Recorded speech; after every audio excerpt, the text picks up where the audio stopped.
sir. I am Gemaica, Anjali, and today I'm talking about specimen collection. Types of specimen collection. We have the blood culture, urine culture, stool culture, sputum culture, wound culture, and throat culture. First is the blood culture. A blood culture is a laboratory test in which a sample of blood is drawn and placed in a special medium to check for the presence of bacteria or fungi in the blood. This test is crucial for diagnosing bloodstream infections, which can lead to conditions such as sepsis if not treated promptly. Purpose of blood culture: detect infections. Blood cultures help detect serious infections like bacteremia, bacteria in the blood, or for fungemia, fungi in the blood. Identify pathogens. The test identifies the specific type of bacteria or fungi causing the infection. Guide treatment. Once a pathogen is identified, the appropriate antibiotic or antifungal treatment can be selected. Procedure. Blood sample collection. A healthcare professional draws a blood sample usually from a vein in the arm using sterile techniques to prevent contamination. For the culture and incubation, the blood sample is placed in the bottles containing a nutrient-rich medium and incubated to allow any bacteria or fungi present to grow. Observation and analysis. The lab monitors the cultures over several days. If bacteria or fungi grow, they are identified under sensitivity to different antibiotics is tested. Results. If negative, no growth of bacteria or fungi, indicating no bloodstream infection. If positive, growth of bacteria or fungi, which indicates the presence of an infection. So which one is better, negative or positive? Negative. Ha? Gusto nyo bang negative or positive? Positive. Mag-positive ka sa TV, you like? So, when you say negative, is it a good thing or a bad thing? Good thing. Good thing kasi meaning that there is no infection in the blood. Okay. Next, methods to collect blood. One is the venipuncture. So without reading that, just like the description, how can you explain? Ano ba yung venipuncture? When you say veins or veni, what does that mean? Direct to the vein, sir. Directly from the Vein. veins na siya. It is usually commonly used. Commonly, ito yung common na route na kinukuha. So who usually takes the blood sample? Nurse or medtech. So normally, Medtech. sa inyo, Nurse. si nurse, sa inyo, Medtech. si medtech. Well, nurse are actually allowed if you're trained, but most of the time, like what I've mentioned to you before, disciplinary ang approach. So, if it's blood collection, normally the one that collects the blood is the medtech. Okay. Next. Next is we have the arterial puncture. What is the difference between artery and veins nga? Di ba yung veins is valvulic? When you say valvulic to the heart, does it have an oxygen or no oxygen?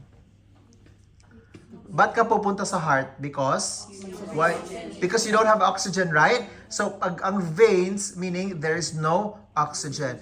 Artery means away from the heart. If you're already by heart, meaning you already have oxygen. So, arterial puncture, they already have oxygenated blood.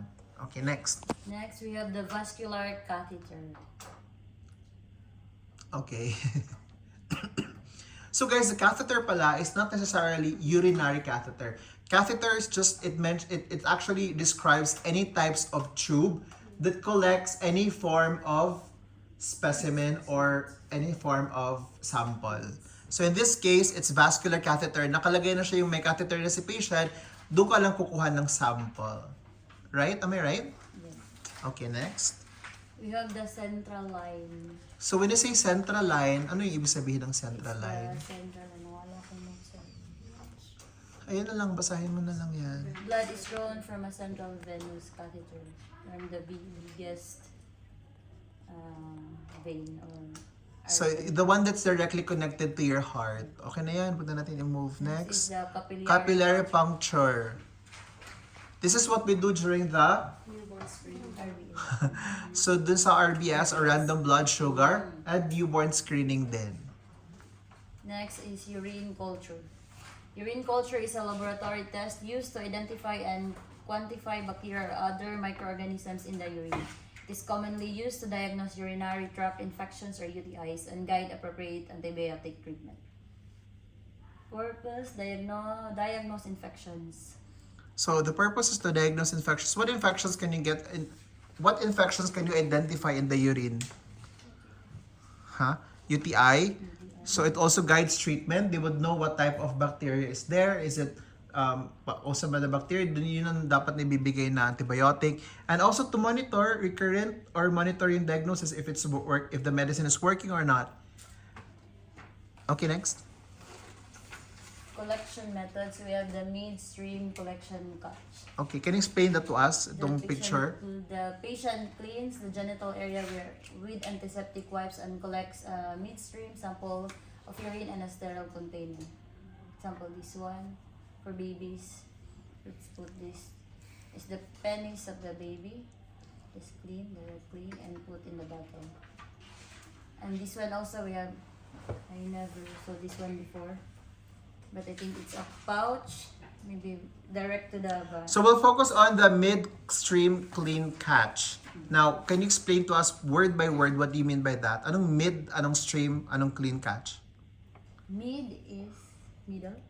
Okay. What do you mean by middle stream? Gitnang. Sa gitnang ihi, and then clean catch. Not necessarily you have to sterilize or sterile, right? Okay. Now, let's pretend I am the patient. Then the doctor orders you to collect specimen, midstream specimen for laboratory. First question, when are you supposed to take the sample? What time? In the morning. Is it the first urine ba dapat? Second urine? In the middle of the day? Last urine? What do you think? First urine. Much better if it's the first urine of the day, right? Because there, yung pinaka-first, dun makita if there's really a bacteria. Kasi diba it grows overnight. So in the morning, you enter my room. Knock, knock. Hello, Mr. Richard. Good morning. I will collect your urine. Sino ka? I am Gemaica, your nursing assistant for today on duty. I will collect your urine now. Or maybe have you ever urinated already in the morning? No. So if not, can I collect your urine now? Don't really feel want to urinate yet. So maybe you can drink the water. I suggest if you will drink the water. Why?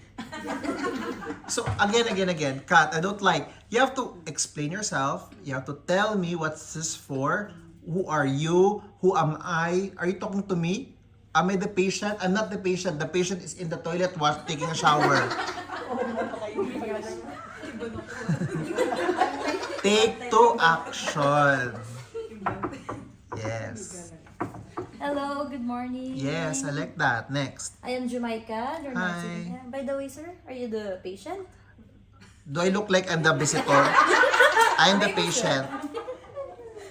Okay, sir, Mr. Richard, I want to collect your No, that's not how you identify the patient, right? How do you identify the patient?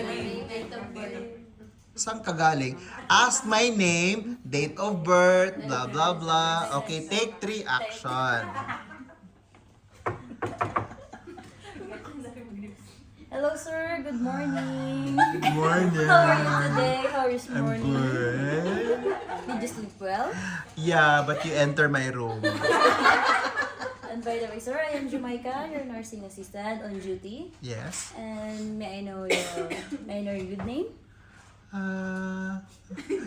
My name is Richard and May I see your date of birth? Can I see your wristband? feeling ko absent sa Jamaica. You have to ask 2 things plus 1. What is the 2 things? Name and date of birth. And then what's the other one? You have to check the bracelet whether what I said is same as the bracelet. Okay, my name is Richard and I was born in February 1, 1987. So how old are you now, sir? Oh, by the way, you don't ask your patients their age, right? So instead of asking, because it's what do you call that? It's not confidential, but it's Insult? something. You don't ask somebody else's age, right? How old are you now? It's offensive daw. So don't ask my age. Instead, ask for my date of birth. And then check my bracelet. So can I check your bracelet? Can I check your bracelet, sir? Okay, what are you checking in my bracelet? Your name, your birthday, and your gender. Okay. So, So why it's you me. think Is it me na? Yes. Okay, you confirm. Okay. Then what are we gonna do today? Sir, I will collect your urine, sir. Why? Because we will having a test. Maybe you have Okay. any bacteria in your urine. Okay. And So what by will the I way, do? Sir, have you ever urinated already? No, not yet.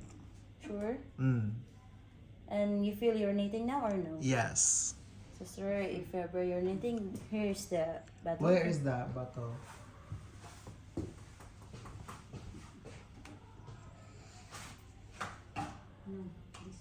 So the principle of time and energy, di ba? Prepare your materials to save time and energy. Dito ka, hindi ka nila makita. Ayan. Diyan ka na lang. Sige. Here's your container, sir, for your urine. Okay, what am I gonna do with this? You put your urine, sir. You clean first your My what?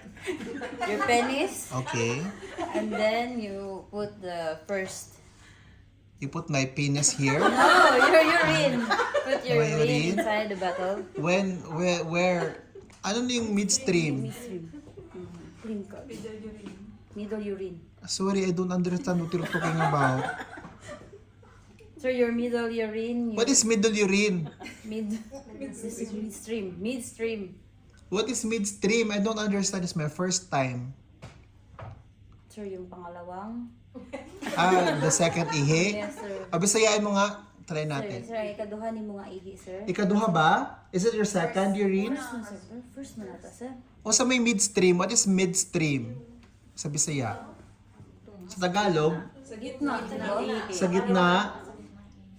Panggit ng ihi. So, iihi ka muna. Tapos, yung sa kalagitnaan ng pag-ihi mo, tsaka ka mag-collect. Okay, Englishin mo nga yan for Debbie. You understand midstream? Oh, see? You pee first, Mm. and then And then, in the middle of your urinating, you put in the container. Take some sample. okay. And then, I will make it full. Just for making it sure, just 3/4. 3/4 lang. And then, Then kindly close it. okay. And give it to me. So I could put label that it is your urine sample. Mm. Okay. And then That's give it to you. Yes.